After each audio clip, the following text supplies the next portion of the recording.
Boker Tov Daniel. Boker Tov Eliana, comment allez-vous ? Je vais très bien. Alors, de quoi allons-nous parler ou de qui allons-nous parler ce matin plus Alors, nous allons parler ce matin d'un Juste des Nations qui a une histoire assez émouvante, qui est né un 19 juin 1900, donc il y a 118 ans, qui s'appelait Hermann Friedrich Grabe et qui a une histoire assez particulière. Alors, c'était un ingénieur et donc c'était un très bon ingénieur surtout, à partir de 41, on le fait venir dans une entreprise de construction qui se trouve dans l'Ukraine, qui est à cette époque-là occupée par les Allemands. Et donc, il effectue dans cette région ce qu'on appelle des missions de guerre, c'est-à-dire qu'il dirige un travail de maintenance et de construction de voies ferrées pour la Reichsbahn, qui est donc la compagnie nationale des chemins de fer allemands. Et arrive né à Dubno, il va être témoin du massacre de la population juive. Et quand il va voir ce qu'il va voir, il est déjà anti-nazi convaincu, mais il va à ce moment-là, réussir à se procurer à des milliers de juifs des faux papiers et à les occuper officiellement comme main d'œuvre sur ces chantiers de construction. C'est un peu un Schindler. Voilà. Donc il faut rappeler que pendant la guerre, un des seuls moyens de rester en vie, c'était de travailler. Et donc on a plusieurs histoires en fait d'Allemands qui ont trouvé des permis de travail ou qui avaient la possibilité de donner des permis de travail, et donc ils l'ont fait pour sauver le maximum de la population juive.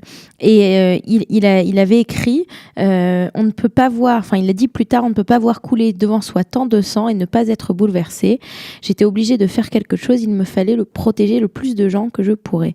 Et puis quand on est dans les derniers mois de guerre, il fait passer à l'ouest, donc vers les Américains, ses notes et tout ce qu'il a noté sur les meurtres auxquels il a assisté. Et c'est la raison pour laquelle les Américains vont pouvoir découvrir, grâce à ces notes, les fausses communes en Ukraine qui vont être complètement recouvertes. C'est grâce à ça qu'ils vont réussir à identifier les responsables. Et en 46, il fait quelque chose de très très courageux. Vous allez comprendre pourquoi un peu plus tard, puisque il va au procès de Nuremberg, être témoin. Je vais vous lire son rapport de témoin oculaire qui va contribuer de façon décisive à la condamnation de nombreux responsables. Et je vous préviens, c'est pas facile. Le chef d'équipe et moi-même sommes allés directement vers les fosses. Personne ne nous en a empêchés. Alors j'ai entendu des coups de fusil se succéder rapidement de derrière un des buts de terre. Les gens qui étaient descendus des camions, hommes, femmes et enfants de tout âge, ont dû se rhabiller sur l'ordre d'un SS qui portait une cravache. Ils ont dû déposer leurs vêtements aux endroits qu'on leur indiquait, là les chaussures, là les vêtements, là les sous-vêtements. J'ai vu des tas de chaussures, d'environ 800 à 1000 paires, de grands tas de sous-vêtements et de vêtements. Sans crier ni pleurer, ces gens se déshabillaient, se tenaient groupés en famille. Ils s'embrassaient, se disaient adieu et attendaient un signe d'un autre SS qui se tenait près de la fosse, lui aussi avec un fouet dans sa main. Pendant les 15 minutes où j'étais là, je n'ai entendu personne se plaindre ou demander grâce. Je regardais une famille de 8 personnes, un homme et une femme, tous les deux d'environ 50 ans, avec leurs enfants d'environ 20 à 24 ans, et 2 grandes filles de 28 ou 29 ans. Une vieille femme aux cheveux blancs de neige tenait dans ses bras un enfant âgé d'1 an, tout en lui chantant et le chatouillait. L'enfant paraissait gazouiller de plaisir. Les parents regardaient avec des larmes dans les yeux. Le père tenait par la main un garçon d'environ 10 ans et lui parlait doucement, tandis que le garçon luttait pour ne pas pleurer. Le père a montré le ciel, a caressé la tête de son fils et a semblé lui expliquer quelque chose à lui. À ce moment, le SS près de la fosse a commencé à crier quelque chose à son camarade. Celui-ci a compté une vingtaine de personnes et leur a ordonné d'aller derrière la butte de terre. Parmi eux se trouvait la famille dont je viens de parler. Je me souviens bien d'une jeune fille mince avec ses cheveux noirs et qui, comme elle passait devant moi, s'est désignée et a dit « 23 ans ». J'ai contourné la butte et me suis trouvée devant une tombe terrifiante. Les gens étaient étroitement serrés les uns et les gisaient les uns sur les autres, si bien qu'on ne pouvait voir que leur tête. Presque tous avaient du sang qui giclait de leur tête sur leurs épaules. Certains du coup étaient toujours en mouvement. Certains levaient les bras et tournaient la tête pour montrer qu'ils étaient encore vivants. La fosse était pleine presque de tiers. J'ai estimé qu'elle contenait près d'1 millier de personnes. J'ai cherché l'homme qui avait fait le meurtre. C'était un SS qui était assis au bord de l'extrémité étroite de la fosse, les pieds ballants dans la fosse. Il tenait une mitraillette sur ses genoux et fumait une cigarette. Les gens complètement nus descendaient quelques marches taillées dans le mur de glace de la fosse et grimpaient sur la tête de ceux qui gisaient déjà là, où les SS les dirigeaient. Ils se couchaient Il se couchait face à ceux qui étaient déjà morts ou blessés. Certains caressaient ceux qui vivaient encore et leur parlaient à voix basse. Alors j'ai entendu une série de coups de feu. J'ai regardé dans la fosse et j'ai vu que les corps frémissaient encore ou les têtes gisaient déjà immobiles au-dessus des corps qui se trouvaient en dessous. Le sang giclait de leurs coups. La fournée suivante s'approchait. Ils sont descendus dans la fosse, se sont alignés contre les victimes précédentes, ont été abattus. Voilà, c'est un témoignage qui est quand même assez lourd le matin. Oui. Voilà. Et il faut dire. Mais comment il s'est retrouvé là, lui? Parce qu'il était officier, en fait, ce qu'il raconte. Ah, il était officier. Non, il n'était pas officier, pardon. Il était ingénieur, mais bon, il travaillait pour l'effort de guerre. Mais et les Allemands le laissaient. Et en fait, c'est ce qu'il raconte. C'est le début de son témoignage. Il dit que personne ne nous a empêchés de s'approcher. C'est-à-dire que c'était pas du tout gardé secret. Alors, il faut faire une distinction.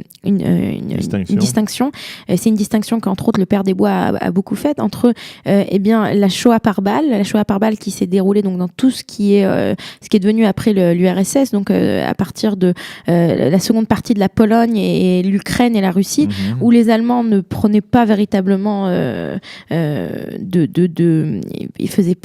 ils tuaient les gens sans faire attention à cacher cela à la population, alors qu'en Europe de l'Ouest, bien entendu, on essayait de faire plus attention à ne pas gêner les mœurs, mais on sait très bien qu'en France, c'est les Français qui ont livré aussi les enfants, quoi. Donc, mais c'est bien ce qu'il décrit. Il décrit la façon dont c'était fait de complètement ouverte, et ce qui est très, très important, et c'est pour ça, entre autres, que ce matin, j'ai décidé de parler de lui, alors que j'ai envie de vous dire, je parle souvent de Juste, et il y en a pas mal. Et pourquoi vous raconter cette histoire ce matin? C'est que Hermann Friedrich Grabe, en prenant cette décision, eh bien, il s'est mis en danger. Et à la fin de la guerre, en particulier après 1946, il y a eu une campagne énorme contre lui en Allemagne, où les Allemands l'ont appelé traître à la patrie, puisqu'il a donné son témoignage contre les Allemands. Alors et il s'est enfui d'Allemagne en 1948. Il a immigré en Californie. En Californie, en 1953, il a reçu la nationalité américaine. Il ne retournera jamais en Allemagne. Il va décéder en 1986, et jusqu'à son décès, il ne va jamais y retourner. Et ce n'est qu'en 1990 qu'on va voilà, exactement, qu'on va reconnaître et lui donner le réhabiliter. Ce n'est qu'en 90, donc bien après sa mort. Alors qu'il c'était une personnalité connue, quoi. En Allemagne, il était très connu. Il y a plusieurs films qui ont été faits sur lui, plusieurs films documentaires.